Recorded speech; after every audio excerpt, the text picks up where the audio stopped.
Farg'onada bank va hokim yordamchilari ishtirokidagi firibgarlik fosh etildi. Assalomu alaykum hurmatli tomoshabin. Kanalimizga yangi bo'lsangiz, like bosib, obuna bo'lishni unutmang va videoni oxirigacha ko'ring.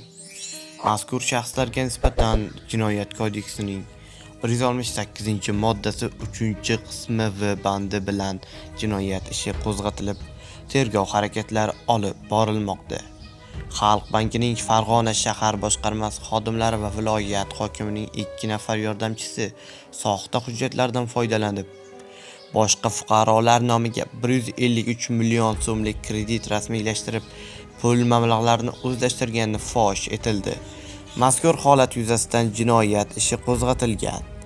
Davlat xavfsizlik xizmati va ichki ishlar xodimlari hamkorligida o'tkazilgan tezkor tadbir davomida Xalq banki O'zbekiston bank xizmatlari markazida ishlovchi mahalla bankiri va ushbu markaz boshqaruvchisi o'rinbosarining noqonuniy harakatlari fosh etildi.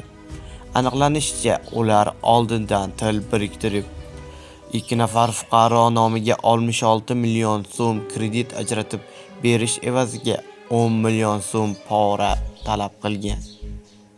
Mahalla bankiri so'ralgan pulni olayotgan vaqtda ushlandi.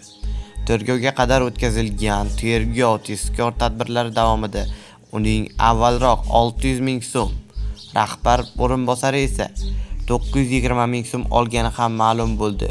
Shuningdek, bank markazi mansabdor shaxslari O'zbekiston tumanidagi 2 nafar hokim yordamchisi va birgina mas'uliyati cheklangan jamiyat rahbari bilan til biriktirib, soxta hujjatlar orqali boshqa fuqarolar nomiga jami 153 million so'mlik miqdorda kredit ajratilishiga erishgani aniqlangan.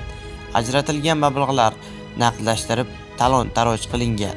Mazkur shaxslarga nisbatan Jinoyat kodeksining 168-moddasi 3-qismi v bandi bilan jinoyat ishi qo'zg'atilib, tergov harakatlari olib borilmoqda. E'tiborlisi, markaz boshqaruvchisi o'rinbosari bungacha 2000 va 2015-yillarda ham firibgarlik va pora olish moddasi bilan sudlangan bo'lsa-da, o'z xatolaridan xulosa chiqarmagan. Videoni oxirigacha ko'rganingiz uchun rahmat. Like va obuna bo'lishni unutmang.